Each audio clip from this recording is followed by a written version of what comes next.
जय हिंद साथियों। आज हम बात करेंगे 6th क्लास से लेकर के 12th क्लास तक की इतिहास की एनसीईआरटी। 6th क्लास के पहले चैप्टर से लेकर के 12th क्लास के लास्ट चैप्टर तक एक एक अध्याय का विश्लेषण हम अपने इस सीरीज में करने वाले हैं। उम्मीद है आप लोगों को पसंद आएगी। ये पहला ही जो चैप्टर है 6th क्लास की एनसीईआरटी का, क्या, कब,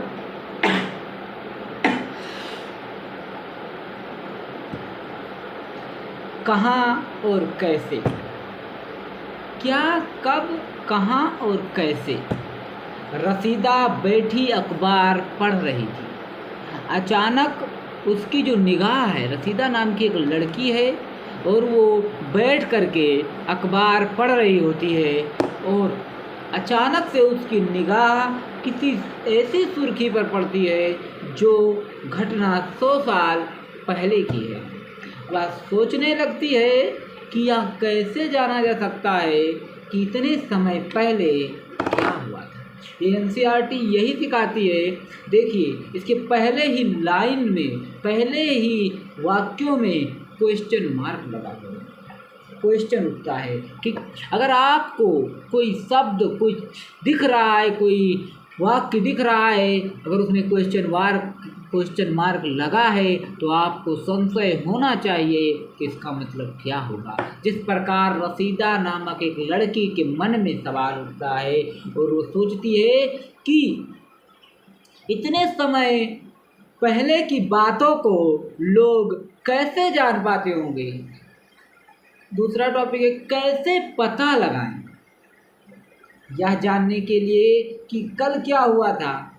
अगर कोई घटना कल घटित हुई थी, इसको अगर जानना है हमको, तो हम रेडियो सुन सकते हैं, टेलीविज़न देख सकते हैं, अखबार पढ़ सकते हैं।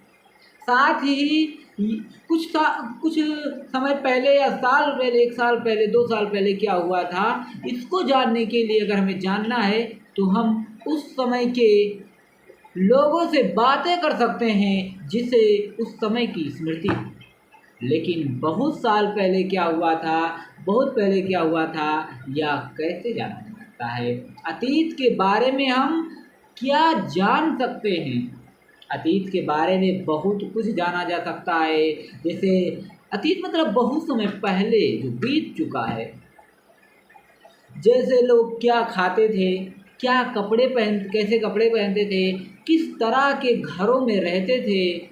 हम आखेटकों, पशुपालकों, कृषकों, शासकों, व्यापारियों, पुरोहितों, शिल्पकारों, कलाकारों, संगीतकारों या फिर वैज्ञानिकों के जीवन के बारे में जानकारी हासिल कर सकते हैं।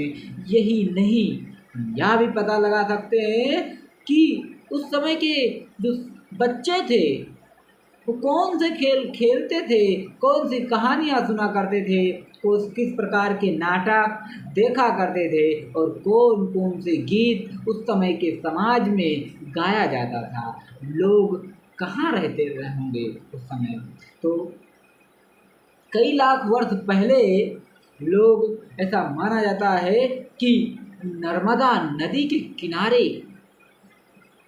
लोग रहते थे, जहाँ रहने वाले आरंभिक लोगों में से कुछ कुशल संग्राहक थे। कुशल संग्राहक का मतलब है कि अच्छे तरीके से अपने आजीविका पूर्ण संसाधनों का कुशलता पूर्वक इकट्ठा कर लेते थे, संग्रहण कर लेते थे। जो चीज़ें उन्हें आवश्यक लगती थी, आवश्यकता थी, उनको वो बहुत ही कुशलता से उसका संग्रह कर लेते थे। जो आसपास के जंगलों की विशाल संपदा से चिर परिचित थे, अत्यधिक जानकार थे। अपने भोजन के लिए वे जड़ों, फलों और जंगल के अन्य उत्पादों का यहीं से संग्रह कर लिया करते थे। वे जानवरों का आखेट यानी शिकार भी किया करते थे। इसके बाद में जब ऐसे पता चलता, आज से 8000 साल पहले एक दो ऐसे स्थान मिलते हैं उत्तर पश्चिम में, सुलेमान भारत के उत्तर पश्चिम में सुलेमान और किरथर ये पहाड़ियाँ हैं। इधर इसी क्षेत्र में आज से 8,000 साल पहले स्त्री और पुरुष यही वो स्थान है जहाँ पर सबसे पहले गेहूं और जौ जैसी फसलों को उगाने के साक्ष्य मिले हैं। उन्होंने भेड़, बकरी, गाय जैसे पशुओं को पालतू बनाना भी यहीं से शुरू किया था।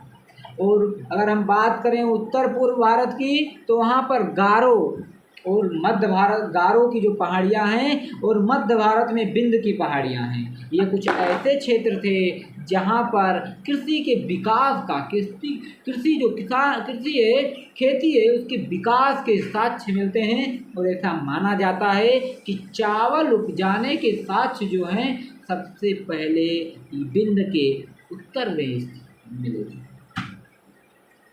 इसके बाद में जो सिंध तथा उसके सहायक नदियां हैं, जिन्हें सहायक नदियां हैं, जैसे सहायक नदियां उन्हें कहते हैं जो एक बड़ी नदी से जाकर मिल जाती है। लगभग 4700 वर्ष पूर्व इन्हीं नदियों के किनारे कुछ प्रारंभिक सभ्यताओं का विकास हुआ और गंगा व इसकी सहायक नदियों के किनारे तथा समुद्र तटवर्ती इलाकों में नगरों के विकास का बड़े बड़े नगरों का विकास हुआ। ये लगभग 2500 वर्ष पूर्व माना जाता है।